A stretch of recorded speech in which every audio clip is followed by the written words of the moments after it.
இந்தியாவின் 77வது குடியரசு தினம் கொண்டாடப்பட உள்ளது. இதற்காக குடியரசுத் தலைவர் திருமதி திரௌபதி முர்மு அவர்கள் சார்பில் முக்கிய விருந்தினர்களுக்கு தனிச்சிறப்பு வாய்ந்த அழைப்பிதழ்கள் அனுப்பப்பட்டுள்ளன. அந்த அழைப்பிதழ் குறித்து நமது வீவர்ஸ் டிவியில் உங்களுக்காக வாங்க பார்க்கலாம். இந்தியாவின் 77வது குடியரசு தின விழா வரும் 26ஆம் தேதி ஜனாதிபதி மாளிகையில் நடக்கிறது. விருந்தினர்களுக்கு ஜனாதிபதி மாளிகையில் இருந்து அழைப்பிதழ் அனுப்பப்படுகிறது. ஆனால் இந்த முறை இது ஒரு சாதாரண அழைப்பிதழாக இல்லாமல் வடகிழக்கு இந்தியாவின் கலை, பண்பாடு, கைவினை, மரபுகள் அனைத்தையும் ஒருங்கிணைத்து காட்சிப்படுத்தும் ஓர் அரிய கலை பொக்கிஷமாக உருவாக்கப்பட்டுள்ளது. மேலும் இந்த அழைப்பிதழ் வெள்ளை நிற சணல் பையில் அழகாக வைக்கப்பட்டுள்ளது. அந்த பையை சுமந்து செல்லும் வகையில் சிவப்பு நிற தோள்பட்டை பித்தளை இணைப்புடன் பொருத்தப்பட்டு உள்ளன. மேலும் பையை மூடுவதற்கு மரத்தால் செய்யப்பட்ட பட்டனும் அதில் உள்ளது. பையை திறந்தவுடன் பல வண்ண நூல்களால் கையால் நெய்யப்பட்ட ஒரு அழகிய நெசவு பட்டை இடம் பிடித்து இருக்கிறது.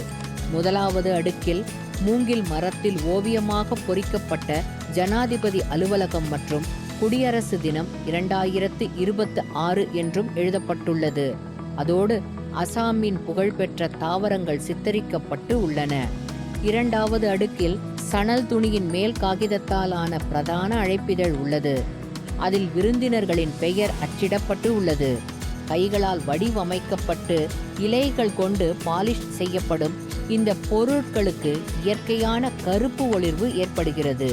இந்த அழைப்பிதழின் கலை பொக்கிஷத்தை அறிந்து கொள்ளும் வகையில் சிறிய குறிப்பேடும் அதில் உள்ளது.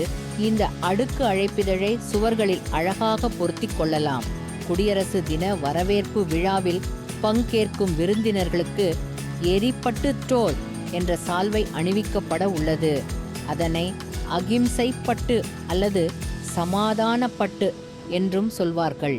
இந்த பட்டு வடகிழக்கு மக்களின் வாழ்வாதாரத்தையும் நூற்றாண்டுகள் பழமை வாய்ந்த நெசவு மரபையும் பிரதிபலிக்கும் ஒரு முக்கிய அடையாளமாக உள்ளது. அதில் உள்ள வடிவங்கள் வடகிழக்கு இந்தியாவின் 8 மாநிலங்களின் தனித்துவங்களை சொல்லுகின்றன.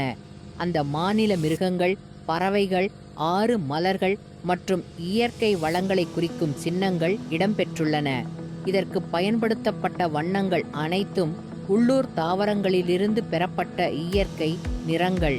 பாரம்பரிய முறைகளில் தயாரிக்கப்பட்ட இந்த வண்ணங்கள் இந்த சால்வைக்கு இயற்கைத்தன்மையும் தனிச்சிறப்பையும் அளிக்கின்றன. இது வடகிழக்கு இந்தியாவின் நெசவு கலைக்கும் அதன் இயற்கை அழகுக்கும் அளிக்கப்படும் ஒரு மரியாதை சின்னமாகும்.